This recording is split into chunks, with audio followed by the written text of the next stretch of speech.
Voilà, ce matin, pour ce culte de Pâques, nous allons faire une pause dans notre série de messages sur la manière pratique de vivre ensemble le projet de Dieu pour son Église à Épinal et pour chacun de nous individuellement et personnellement, pour nous aider à trouver sa place dans ce projet d'être une Église dans la ville. On veut quand même se rappeler que ce projet d'Église, il repose sur 3 piliers qui restent vrais pour nous ce matin. La double grâce, c'est-à-dire c'est par grâce qu'on est sauvé, et chaque chose que Dieu fait à travers nous, en nous utilisant comme des instruments, est une grâce. L'Évangile reste un message révolutionnaire, c'est ce que nous allons encore considérer ensemble ce matin. Et le message de l'Évangile doit être compris et présenté clairement et de manière appropriée, ce que nous voulons apprendre à faire en tirant des exemples de Jésus et des premiers disciples. On se rappelle aussi qu'il n'y a pas de truc, mais c'est une disposition de cœur à l'écoute, comme des disciples du Seigneur, en veillant aussi à ce que nous puissions être mis à part, sanctifiés comme des vases d'honneur pour le Maître. Alors, ce matin, on fait une pause, mais quelque part, j'ai envie de dire que Pâques, c'est aussi les disciples qui ont fait une pause. Imaginez ce qu'ils ont dû ressentir. Pendant 3 ans et demi, ils ont tout quitté pour suivre un maître, Jésus. Ils ont été avec lui de surprise en surprise. Ils ont eu des démonstrations de sa puissance sur la nature, sur les démons, sur la maladie. Ils ont eu une démonstration de son autorité, de sa sagesse dans son enseignement, dans ses réactions. Parfois, ils ont été surpris et peut-être même un peu désarçonnés par sa manière de se comporter avec les enfants, avec les lépreux, avec les femmes, avec les religieux, avec la foule. Et voilà qu'ils sont en pleine euphorie. Ils montent à Jérusalem. Ils vivent sur le chemin de Jérusalem l'accomplissement de prophéties bibliques. Ils sont acclamés par la foule. Jésus monte sur un ânon, le petit d'une ânesse. La foule crie « Hosanna !» On met des branches sur la route. Puis Jésus envoie Pierre et Jean en leur disant d'aller préparer la Pâque. Alors ils interrogent « Où veux-tu que nous te préparions cette Pâque ?» Et le Seigneur qui maîtrise tout leur dit « Vous allez entrer dans telle ville. Dans la ville, vous allez rencontrer un homme avec une cruche, ce qui est anodin parce que normalement c'est plutôt les femmes. Vous allez le suivre. Il va entrer dans une maison et là vous direz au maître de la maison où est le lieu où je dois manger la Pâque avec mes disciples. Et il te montrera une chambre haute, meublée. Tout est préparé. » Incroyable. Et puis là, il partage avec ses disciples le dernier repas et il va les bousculer. Il lave les pieds de ses disciples en leur disant qu'il faut qu'ils fassent la même chose. Il explique qu'il va mourir, ils ont du mal à l'accepter. Il explique qu'ils vont le renier, ils ont du mal à l'accepter, etc., etc. Et puis Jésus sera arrêté, Jésus sera livré, etc. Il va mourir sur cette croix.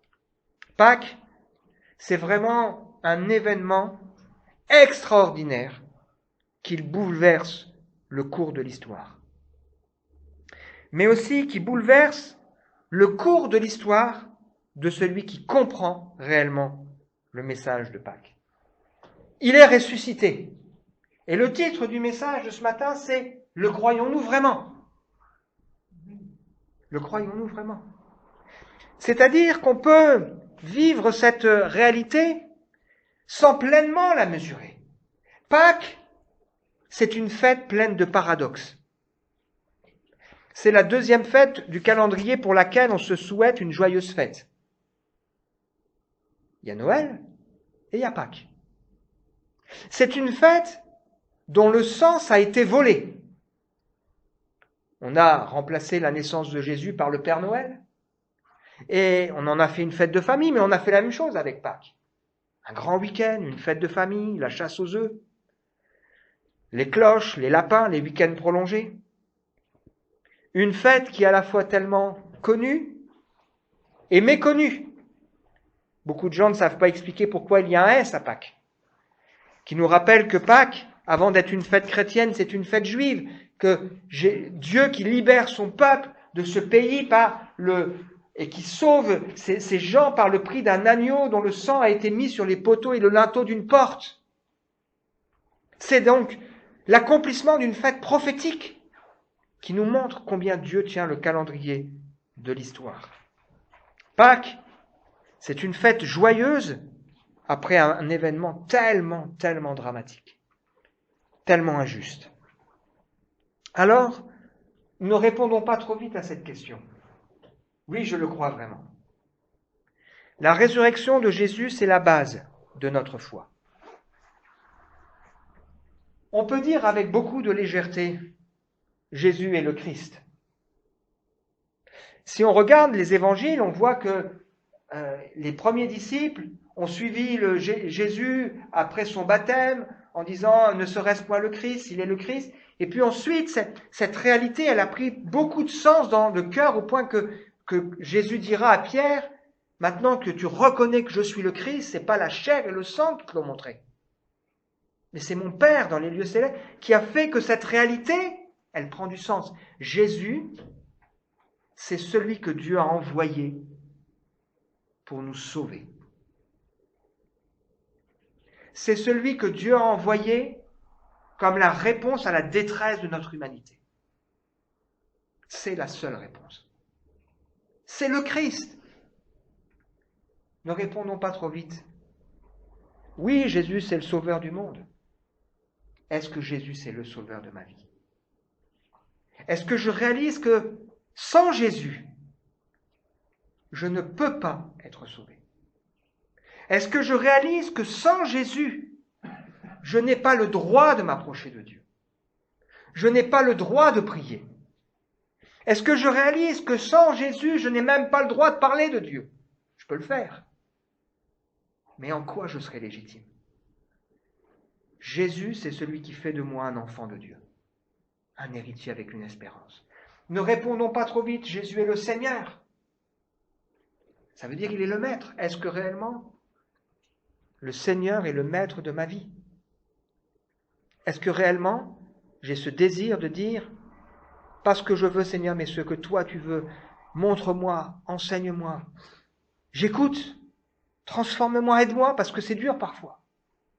Est-ce qu'il est réellement le Maître? Ne répondons pas trop vite, oui, Jésus est mort pour mes péchés. Est-ce que réellement j'ai pris conscience de la gravité de ma faute devant Dieu, de mon offense? Est-ce que réellement j'ai pris conscience que mon offense, elle a coûté cher à Dieu, cher à Jésus? Il n'est pas seulement venu pour mourir, il est venu, il a beaucoup souffert. Le Père a détourné son regard de Jésus. Ne répondons pas trop vite. Oui, Jésus est ressuscité, je le crois dans ma vie, c'est vrai. Est-ce que réellement je mesure ce que ça veut dire? Alors, cette vérité profonde ou ces vérités changent complètement notre vie et assurent le salut. Et j'aimerais, pour introduire le texte qu'on va lire ensemble, rappeler 3 passages de l'Écriture qui pour moi sont des passages majeurs. Nous avons été rachetés à un grand prix par le sang précieux de Christ, un agneau sans défaut et sans tache. Quand vous mettez le prix dans quelque chose, quand vous êtes prêt à sacrifier vos vacances, peut-être vos projets, peut-être même le fait de manger, sacrifier des choses parce que vous voulez vraiment pouvoir acheter quelque chose. Quand vous sacrifiez beaucoup d'efforts, beaucoup de temps pour quelque chose, ça veut dire que ça a de la paix, ça a de la valeur pour vous. Jésus, c'est celui qui nous rachète à un grand prix. Et pour nous, c'est tellement important parce que si aujourd'hui je me dis, Seigneur, je te demande pardon et je crois que tu m'as pardonné, je me rappelle que c'est pas seulement parce que Dieu est bon et parce que Dieu m'aime, c'est pas seulement parce que Dieu fait grâce, mais c'est parce que le prix a été payé. Et ça change tout. Vous croyez que quand on a mis le prix dans quelque chose, ensuite on va dire, bon allez, je laisse tomber, puis je passe à autre chose? Le prix a été payé. Sans défaut et sans tâche. Deuxième texte majeur pour nous, Jésus qui dit, il valait mieux pour vous que je m'en aille, que je meure sur cette croix, que je monte au Père. Je vous enverrai le défenseur, et quand le défenseur sera venu, il convainc le monde en ce qui concerne le péché, la justice et le jugement. Le péché parce que les hommes ne croient pas en moi. Ça veut dire que si les hommes ne comprennent pas la gravité du péché, ils ne comprennent pas que parce que c'est tellement grave que Dieu a donné Jésus pour mourir sur la croix. Ça doit nous faire réfléchir quand même. Le péché est à ce point grave que c'est la mort. Qu'est-ce qui est de plus grave que la mort? Le péché est à ce point grave que c'est la mort d'un innocent qui seul peut nous sauver. Les hommes ne croient pas en moi, la justice, parce qu'il est auprès du Père. Jésus qui est monté auprès du Père, qui est ressuscité, c'est la preuve que Dieu a dit, c'est bon, j'accepte ce sacrifice. Le jugement, parce que le prince de ce monde est jugé. Ce monde est jugé. Est-ce qu'on le sait, ça? Le monde, il est jugé aux yeux de Dieu. On est juste dans ce temps où Dieu est patient. Les hommes autour de nous sont jugés aux yeux de Dieu. Mais Dieu est patient et il tend la main pour que si quelqu'un entend sa voix, il se repente et saisisse la vie éternelle. Et ce texte extraordinaire, le point capital. C'est pas un point important. C'est pas un point très important. C'est pas un point. C'est un point capital. Ça veut dire que s'il n'y a pas ça, notre foi est vaine. Le point capital, c'est que nous avons un tel grand prêtre qui s'est assis à la droite du trône de la majesté divine dans le ciel. Comment est-ce qu'on voit Jésus? Alors, on ne doit pas représenter Jésus parce qu'on ne sait pas comment il est, mais quelle est notre vision de Jésus? C'est celui qui est assis à la droite du trône de la majesté divine, qui règne. Il accomplit son service dans le sanctuaire, dans le véritable tabernacle qui a été dressé par le Seigneur et non par des êtres humains. Un point capital. C'est la base de la prédication des disciples. Vous l'avez crucifié, vous avez fait mourir le saint par la main des impies. Dans Acte 3, vous avez fait mourir ce prince de la vie, mais Dieu l'a ressuscité. Les autorités religieuses étaient mécontentes parce qu'il parlait et enseignait en la personne de Jésus la résurrection des morts. Les apôtres rendaient avec beaucoup de force témoignage de la résurrection du Seigneur Jésus. Alors on va lire ensemble aujourd'hui le récit de la résurrection raconté dans l'évangile de Luc. Et on va voir ensemble ce que ça change, le regard de Dieu qui est différent de notre regard, et ce que ça change quand d'un coup on comprend comme Dieu comprend les choses. C'est la profession de foi des premiers chrétiens. Je vous rappelle, frères et sœurs, l'évangile que je vous ai annoncé, que vous avez reçu et dans lequel vous demeurez ferme. C'est par lui que vous êtes sauvés si vous le retenez dans les termes où je vous l'ai annoncé. Sinon, c'est inutile. Avant toute chose, comme je l'ai moi-même reçu, Christ est mort pour nos péchés. Selon les Écritures. Il a été enseveli, il est ressuscité le 3e jour, conformément aux Écritures. Alors, Luc, chapitre 24. Le dimanche, elles se rendirent au tombeau de grand matin avec quelques autres en apportant les aromates qu'elles avaient préparés. Il est question ici des femmes, Marie de Magdala, Jeanne, Marie, la mère de Jacques et de Jean, et d'autres femmes qui vont au tombeau pour s'occuper du corps de Jésus. Elles découvrirent que la pierre avait été roulée de devant le tombeau. Elles entrèrent, mais elles ne trouvèrent pas le corps du Seigneur Jésus. Comme elles ne savaient que penser de cela, voici que 2 hommes leur apparurent, habillés de vêtements resplendissants. Saisies de frayeur, elles tenaient le visage baissé vers le sol. Les hommes leur dirent, « Pourquoi cherchez-vous parmi les morts celui qui est vivant ?» Il l'avait dit. Et elles ne l'avaient pas cru. Et donc elles allaient au tombeau. Il n'est pas ici, mais il est ressuscité. Souvenez-vous de ce qu'il vous avait dit lorsqu'il était encore en Galilée. Il faut que le Fils de l'homme soit livré entre les mains des pécheurs, qu'il soit livré, qu'il soit crucifié, qu'il ressuscite le troisième jour. Il avait été précis. Et elles se souvinrent alors des paroles de Jésus. À leur retour du tombeau, elles annoncèrent tout cela aux 11 et à tous les autres. Ceux qui racontèrent cela aux apôtres étaient Marie de Magdala, Jeanne, Marie la mère de Jacques et les autres femmes qui étaient avec elles. Mais ils prirent leur discours pour des absurdités. Ils ne crurent pas ces femmes. Pourtant, le Seigneur leur avait dit plein de fois. Cependant, Pierre, il a un doute. Il se lève, il court au tombeau, il se baisse, il ne voit que les bandelettes qui étaient par terre, puis il s'en alla chez lui, tout étonné de ce qui était arrivé. On sait qu'il y avait Jean qui l'a accompagné. Et voilà le texte sur lequel on va prendre quelques instants pour réfléchir, la rencontre avec les disciples d'Emmaüs. Ce même jour, 2 disciples se rendaient à un village appelé Emmaüs, éloigné de Jérusalem d'une 12aine de kilomètres. Ils discutaient ensemble de tout ce qui s'était passé, parce que ça devait travailler dans le cœur. Oui, t'as vu la croix, les ténèbres, t'as vu là, tremblement de terre, et puis t'as vu le temple là, le voile, voilà, quand même, il s'en est passé des trucs. Et puis Jésus, il n'est plus là. Pendant qu'ils parlaient et discutaient, Jésus lui-même s'approcha. Il fit route avec eux, mais leurs yeux étaient empêchés de le reconnaître. Il leur dit, « De quoi parlez-vous en marchant pour avoir l'air si triste ?»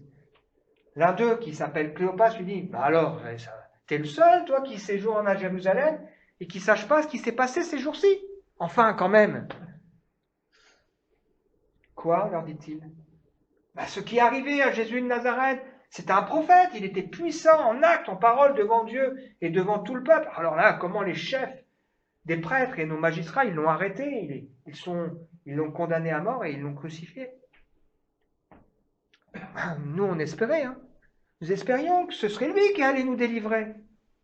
Mais avec tout cela, ça fait déjà 3 jours que ces événements se sont produits. Il est vrai, bon, il y a des femmes là de notre groupe, elles ont beaucoup étonné. Elles ont été de grand matin au tombeau et elles n'ont pas trouvé son corps. Alors elles sont venues dire que des anges leur sont apparus et ont annoncé qu'il est vivant. Quelques-uns des nôtres sont allés au tombeau. Alors c'est vrai, ils ont trouvé les choses comme les femmes l'avaient dit. Ils ne l'ont pas vu, hein. Cette histoire nous montre la différence entre le regard des hommes et le regard des dieux. Pour eux, ce jour est un jour de deuil, un jour de désillusion et de désespoir. On croyait que Dieu il ferait comme ça, comme ça, comme ça et comme ça, et puis ça ne marche pas. Ils sont profondément déçus et attristés. Une journée, plusieurs jours pleins d'émotions. Même quand les femmes leur parlent, ils ne croient pas ce qui leur a été dit. Ce n'est pas suffisant pour les convaincre. Mais au regard de Dieu, c'est un jour de triomphe qui fait intégralement partie de son plan. Il avait prévu ça. Il l'avait dit. Dans l'Ancien Testament, Jésus l'avait dit maintes et maintes fois. Il avait même donné le calendrier. Après 3 jours, je ressusciterai. Et Jésus, il est souverainement élevé. C'est le nom qui est au-dessus de tout nom. Ils sont incapables de comprendre que Jésus chemine avec eux. Et quand ils sont avec Jésus, ils ont envie de l'expliquer, les choses. Parfois, ça nous arrive, hein. On ne se rend même pas compte que le Seigneur il chemine avec nous. On traverse une difficulté cette semaine, on en a traversé quelques-unes, le Seigneur était là. Parfois, on a envie d'expliquer au Seigneur, mais enfin, quand même, tu vois, il n'a pas besoin, au fond. Il sait. Dieu est aux commandes. Qui mieux que Dieu, qui mieux que Jésus, connaît ce qui s'est passé et qui se passe? Qui qu'il sait mieux. Il sait les pensées, les sentiments, les paroles. C'est tout. Ils sont sans espoir de délivrance et d'avenir. Pour eux, tout est fini, fini et fini. C'est pourquoi ils s'en vont. C'est fini. Ça fait 3 jours. Ils se sont même pas dit, mais avant de faire les 12 kilomètres, on pourrait quand même aller voir au tombeau. Ça vaudrait peut-être le coup. On leur dit, il y a des anges qui sont apparus, Pierre il dit que le tombeau il est vide, ils sont même pas allés voir. Franchement, incroyable. La résurrection, c'est la preuve de l'espérance chrétienne. C'est la preuve de l'espérance. Notre espérance, elle n'est pas dans ce monde. Notre espérance, elle n'est pas dans les choses telles qu'on peut les voir à vue humaine. Mais notre espérance, c'est d'apprendre à voir les choses comme Dieu voit.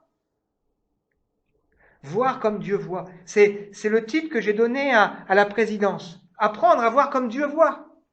Une faible plante qui s'était levée, il n'y avait ni beauté ni éclat pour attirer les regards. Mais Dieu a fait de lui un roi. Le témoignage des proches ne suffit pas parce qu'ils sont comme emprisonnés. Ils sont dans une prison. Une prison dans leur cœur, une prison d'incrédulité. Ils sont dans une prison même devant l'évidence. Et il faut donc qu'une puissance se manifeste pour faire tomber ce qui est ce voile qui obscurcit leur cœur et leurs yeux pour qu'enfin ils comprennent et ils découvrent les choses. Ils ont besoin que leurs yeux s'ouvrent et qu'ils croient, mais pas ce qu'ont dit les femmes, c'est une faute, excusez-moi, mais ce qu'ont dit les prophètes. C'est ce que va leur dire Jésus. Alors on lit la suite. Jésus leur dit, hommes sans intelligence, dont le cœur est lent à croire tout ce qu'ont dit les prophètes. Ne fallait-il pas que le Messie souffre ces choses et qu'il entre dans sa gloire? Puis en commençant par les écrits de Moïse et continuant par ceux de tous les prophètes, il leur expliqua dans toutes les Écritures ce qui le concernait. La foi, elle vient de la parole de Dieu. C'est ce qu'on est en train de partager ensemble le jeudi. La parole de Dieu, elle révèle. Lorsqu'ils furent près du village où ils allaient, ils parurent vouloir aller plus loin. Alors ils insistèrent. Reste avec nous, écoute, il est tard, c'est le soir. Allez, le jour, il est déjà sur son déclin. Alors il resta avec eux. Pendant qu'il était à table avec eux, il prit le pain. Après avoir prononcé la prière de bénédiction, il le rompit, le leur donna. Alors leurs yeux s'ouvrirent et ils le reconnurent. Mais il disparut de devant eux.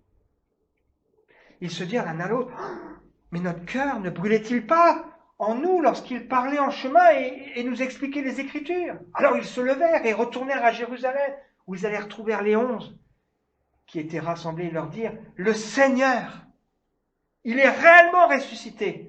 Et regardez ce qu'ils disent. Et il est apparu à Simon.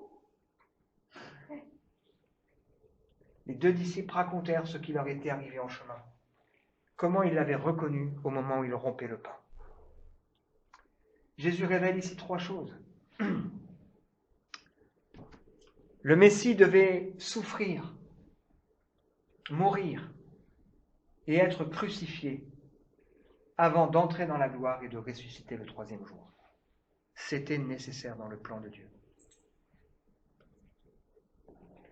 Tout cela a été écrit, mais ils ne savaient pas le lire et le comprendre. La résurrection, c'est une clé pour comprendre la Bible. C'est une clé même pour comprendre l'Ancien Testament. Puisque Jésus s'est servi de ça pour leur expliquer les choses. Ils ont besoin que leurs yeux s'ouvrent. Et ce miracle, il arrive au moment du repas qui rappelle la croix, sa mort, parce qu'il n'y a pas de résurrection sans mort à la croix.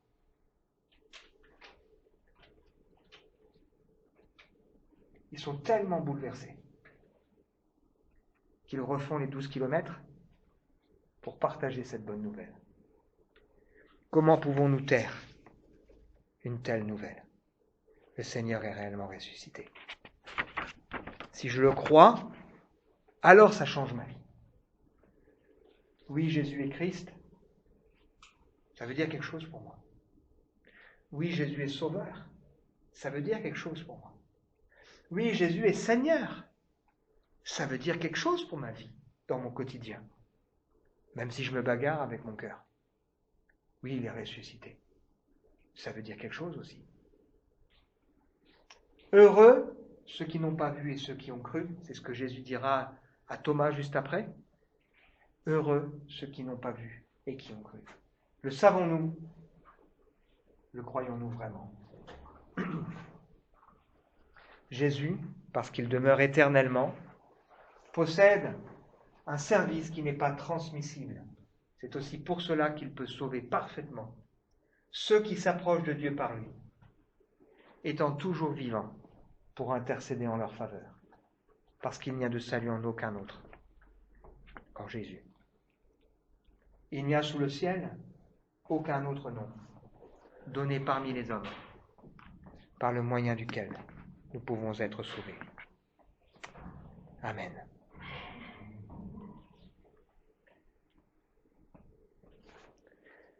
On veut prier, demander au Seigneur de nous bénir. Seigneur, on veut réfléchir à ce que nous venons de partager. Pardon pour toutes les fois où nous avons dit avec légèreté, Jésus est mort pour nos péchés, Jésus est Christ, Jésus est le Sauveur, Jésus est Seigneur, Jésus est ressuscité. Seigneur, nous avons besoin que ces réalités prennent davantage de sens dans nos cœurs et dans nos vies.